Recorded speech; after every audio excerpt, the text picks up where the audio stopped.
survey this week. It's now the most ideologically balanced user platform. Scott, stop. It's too early. I just sat down. I've only been here for 2 minutes. You cannot continue to say that. You cannot say that. So that's not the case. Who's the source of that? What I find, we've reported it on this network. Look at this. The party ID among those who regularly use X/Twitter for news. Back in 2022, 65% of those who regularly use Twitter/X for news were Democrats. Just 31% were Republicans. Look at where we are today. Just a completely different picture. Now it's basically split between Democrats at 48%, Republicans at 47%. And what I should note, Mr. Berman, is this new overall makeup matches the overall electorate far better. There's still a litmus test of journalism that you have to pass. You can't come on TV and just make up things and say things. That happens on X. Please don't give me the eyebrow furrow as if you don't know what I'm talking about. It happens often on X. I can go and say the color is blue, and I will be met with so many disrespectful remarks. No one's regulating the N-word. No one's regulating the criticism. No one is regulating how people are treated. How much government regulation of the First Amendment are you for? Let me tell you something. If I came on here and I just started calling you all kind of names, do you think the bosses would let me continue to do that? I mean, it happens occasionally. I don't know if it doesn't happen. Why is she being bullied? Why is that wrong? Why is she being bullied for acknowledging something that's smart, truth, and factual? Well, a couple things. Number one, whether you're an athlete or anyone else, if I hear you use the phrase "my truth," I immediately then discount everything else you say, because there isn't my truth or your truth. There's just the truth. And when you start using phrases like that, it tells me that not true. Your brain has been captured by something that I don't really respect. That's not true. Number two. That's not true. Number two, the attention the league got this year was amazing, and it was all because of her. She is an amazing player. The arenas were full when she played in them. The TV ratings were up when she was on television. That's undeniable. But the league still lost like $40 million this year.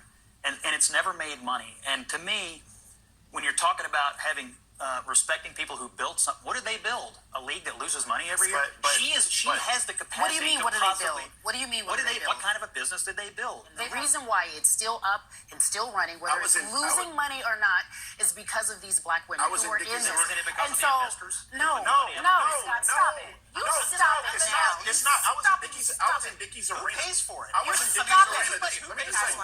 Democrats who say, in private meetings, I've seen Joe Biden do cartwheels and handstands while doing trigonometry while solving all the nation's problems. We now know that every single person who said that has been lying to the American people. One day Donald Trump couldn't hold a glass of water, and we had every medical person coming out of the woodwork. Should we have the 25th Amendment? Joe Biden could barely walk up the stairs. I would argue no proof that tech companies colluded to do this. This is nonsense, and he knows it. No, I'm sorry. There was a major institutional effort. No, there was absolutely dozens and dozens of them. Was the New York Post thrown off Twitter? They were, and then they. Scott, let me try again. Scott, let's let Kara finish. Literally, She's actually done. She's done the work. It's really hard to deal with you. You want to insult me? Go ahead. No, if you were going to talk to Democrats from your perspective, and go easy. But what would you pick out and advise them? Where did it go wrong? Well, I think the Democratic Party, in the eyes of a lot of working class voters, in the eyes of a lot of men who overwhelmingly turned out for Trump in this election, kind of view the Democratic Party as a professional fainting society. We're offended by everything. We don't, have our eye on the real ball here. If you called Kentucky Fried Chicken and said, "I'd like to interview Colonel Sanders," now his face is on the bucket. He doesn't make the chicken anymore. In fact, he's not even alive anymore. This is what the Democrats are asking people to do. Vote for the face on the bucket. He was fine and he's strong and then he's fine today. Nobody believes that. And I just think at some point, then why isn't he running? Yeah. It's organic. The entire Kamala Harris campaign has been organic. And so now we're... What? Organic? This is the literal most manufactured presidential campaign ever. She didn't even run. Well, quite a few people will vote for Harris, so I think we should all open up a head examination. Doctor's office will have plenty of people to... In all those categories. A lot of men think Democrats care more about dudes who want to become women than dudes who just want to be dudes. It's pretty apparent the disdain with which they hold half of the country in. It's not true. That's crazy, Scott. I'm sorry. I'm just reading the journalism. I'm pro-journalist here. I'm reading the journalism about Hunter Biden running the ship here. She's like a true double threat.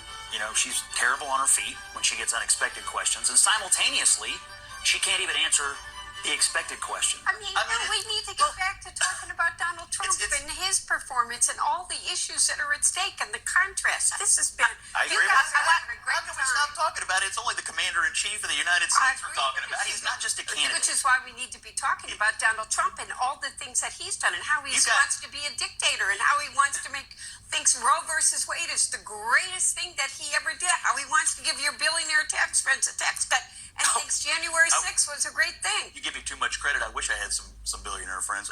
You got colleagues, public and private, who want Joe Biden to step down. You've got a lot of colleagues in your conference who want him to get out of the way. And what they're really saying is, we don't have confidence in him to lead for the next 4 years, which really means they don't have confidence in him to lead today. This is not a campaign problem. This is a White House problem.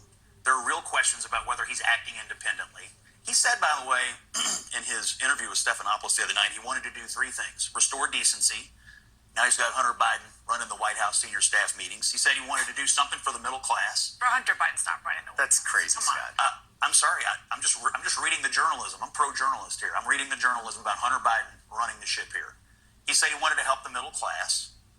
They're being ravaged by record inflation. And he said he wanted to unite the country, and he is the most divisive, unpopular president in the modern era. He has failed by his own standards, and now his own party is petrified that you're headed for a historic wipeout in the fall. You know, what's a mistake you've made? Nothing. What's a weakness you have? Nothing. What's the first law you want to pass? Nothing. What's a policy difference between you and Joe Biden? Nothing. Over and over and over. Empty, empty, empty. If she were an animal, she'd be a duck-billed platitude. But look, It's in Walls himself, who gave the most disastrous response to a question about his own dishonesty about being in Tiananmen Square that I've ever heard. Effectively, what he has said is, sorry, guys, I'm too dumb to tell the truth. Fabrications in his own resume. And his answer was essentially, me no understand words good. I mean, he's a buffoon. Kamala Harris and Tim Walz believes is that it's none of your business what women do with their body. And so stay out of our doctor's offices and stay out of our bed. Well, I guess I have to speak up for the babies. They're not here to speak for themselves. Lord have mercy. I mean, he should have never run for re-election. Mike is exactly right. When he got asked about regrets, the fact that he didn't say, I regret that 13 American service members lost their lives in Afghanistan, to me, that he can't muster the courage to say that now is a disgrace. Beyond that, he's leading office in disgrace. I mean, you got less than 20% of the American people now that think the country is on the right track. That's a lower number than it even was on Election Day. And what's happened since Election Day? He pardoned his son, Hunter. He commuted the sentences of a bunch of evil killer thugs on federal death row. Not all of them, just the ones that he wanted to. Didn't even make a principled stand on that. And then he went on vacation, which is where he is right now. This is a failed, disgraced president, and he has never, ever owned up to what happened in Afghanistan and the role that played in destroying those families' lives and destroying his own presidency. When Afghanistan happened, he went under 40, she went under 40, and they really lived there until the end of the presidency. He's still there. Why? I'll tell you why. Because he ran and told us that the adults were back in charge. And that was the opposite. Yeah, they of were, that. because and Donald Trump was a child. And you know what else? Yeah. And you know what else? He's a the fact that they wouldn't give these 13 service members' families the time of bullshit, day. dude. Time of day. I'm sorry, but Donald wrong. Trump hates veterans. He called them suckers and losers. He did. He absolutely, despite he has his whole life. He has his entire life. I know you're super emotional. I just. Of course I am. I'm terrified. I'm telling you the political